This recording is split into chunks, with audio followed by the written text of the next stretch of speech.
Alright guys, Hayzink here, welcome back to the channel for another Street Fighter Duel video, and we are here with another one of these limited time experiences. My favourite time of the month because it's about the only video I put out these days that anybody even bothers to watch. So it's quite funny if you look, actually, Sagat is so big he doesn't fit in the frame, which is quite funny if you ask me. So we're going to go through this, go through the team builds for some of these stages, mainly the final two stages. I'm going to tell you this just now. It's important that you guys click the icon of the person who is starting your combo, because the lag in these events, it can literally be the difference between you clearing them and you not clearing them, okay? So you'll see a lot of times I use Yang and his brother. The reason for that is speed, okay? To go first, you sometimes just have to use one of those units. Even though you might not find them the best, getting to go first can be a huge advantage when it comes to this event, okay? So, first team, as you can see here, the one thing I noticed when doing this is Sagat doesn't even flinch. It's quite funny. He just takes a beating straight to the face and stands there, no selling it whatsoever. Yes, obviously he dies, right? But what I mean by no selling it is it's literally as if there's no frames of animation to even show that the guy is being hit. What do I think of the unit? I'm going to need to take a bit more time to assess him really, but I think he looks quite good actually. He's got a kind of weird, I've not read the wording of his kit yet, but he's got like a weird sort of I don't want to call it a revival mechanic, but it's like, maybe it's probably called Indomitable or something. I've seen it in games before, like you'll get to the point he's about to die and then just suddenly get a bunch more HP so that you can continue to fight. When I see his kit, I wouldn't be shocked if it's called something like that, but I'll look at that in one of the next videos or two, okay? So you can see we're motoring along nicely here, we're having no real issues. This one wasn't too hard. I'd say that the final two stages are slightly harder. Obviously I'll edit the video so that you guys don't have to see that it took a few tries to find a team that worked well, especially on the second last level. The second last level I'd say was probably the trickiest of the lot, which, depending on what way you go round the circle, would maybe be easier for you, would be earlier for you guys, but the way I do the circle is always the last level for me, okay? So we'll move on here. You can see the team build. Again, sometimes I just really focused on speed. Speed was key to doing certain things, and yeah, I think this one goes pretty well. I honestly cannot remember. I honestly can't remember. Guess we'll see in a moment. Oh, my computer's popping up with updates. Go away, updates. There was another one I had to restart, so I don't know if it was that one there. And if I did, I've just put it on. There's one of them. I can't remember what one. But it was something really simple. All I did was the unit I put on the back line, I should have put on the team. So the only change I made to the team was taking the unit that I put on the back line and put them into the team, as opposed to the other way about. It might have just been that stage I done there. I don't even remember. To be honest, because it was a really simple restart, I might leave it in. I don't know.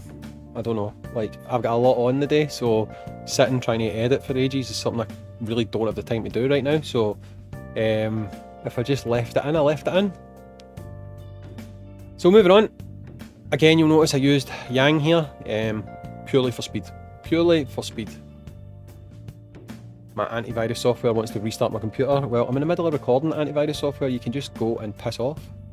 Right, moving on to the next one. Let's see, what have we got team-wise here? Was it this one? Maybe it was this one. There was one I restarted because I literally put a unit on the back line that should have been in the main team. It'd be really funny if it was that second stage and I've already forgotten and we've just watched it and I'm still going on about it. Right, here we go. The first four were actually quite straightforward, to be honest. The first four were pretty straightforward. I think, again, you'll notice that up to this point I haven't been tapping the character to activate the combo, but you'll see from the next fight and the fight after, I was tapping the character to basically activate the combo, and the reason for that is what I've already stated. It's basically because I figured out, right, okay, this is the issue, the lag between starting the combo and allowing the computer to automatically start the combo is what's causing us to die here, okay?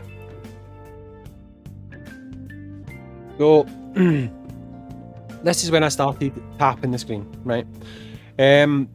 This team comp, it was the first time that I did this team comp to do this stage. The time before this, I got quite close, but the main difference was I had Blanca on the team and Poison in the back line. The only difference here was swapping that around. There is no combination I could find that would allow you to go first, okay? So getting shielding off a Yang and stuff like that was pretty important. It's pretty much the only way that this stage was done was because of that shielding, so definitely make sure you've got that guy in your team. If you get an unlucky crit hitting you early on, that could potentially affect your run, because you pretty much need Yang to super twice and then you'll be okay, right? So moving on to the final stage now before we get our rewards. So final team build. You can see here we went with Yang again, like Summer, shielding after the last stage. It was like, yep, let's get that in there. Let's continue on with this tap, tap, tappity, tap, tap method. Make sure that we've got our unit coming first. You can see how much speed he's got. I just showed you there. That's the reason why he's ultimately seeing a lot of action, because he is going to be enough to help make sure you go first. Unfortunately, the Summer version of his brother isn't really going to do that. He's quite slow, so backline for him, still get the shielding abilities coming through though, which is obviously going to help us do a little bit better, shall we say, a bit more survivability. Survivability is always good. So this is going to be it. Really just letting it play out now. There's not really much more to say other than I'm probably going to do a video after this doing some normal summons. Hopefully I can pick up a copy of Sagat within them, although it's highly unlikely. I do have some divination tokens, but I'm probably going to use them to try and get more copies of Evil Ryu, or Ryu, whatever. People get annoyed at me for that. I'm not going to switch targets to Sagat, even though I do like the look of them. I'm not going to switch the targets of Sagat until I'm finished with the units that I'm using. Hopping about is something that probably causes people to not get a lot of units, so I'm not going to do that. But yeah, that is it. That is all the challenges complete. That is all the stages beaten. If you are going to go for Sagat, I do wish you luck. I do wish you luck. And yeah, that's it from me, guys. So for the one and only time you'll probably see me this month, because the rest of you don't watch my videos, thanks, and I'll catch you on the next one. Peace out. See you later. Bye.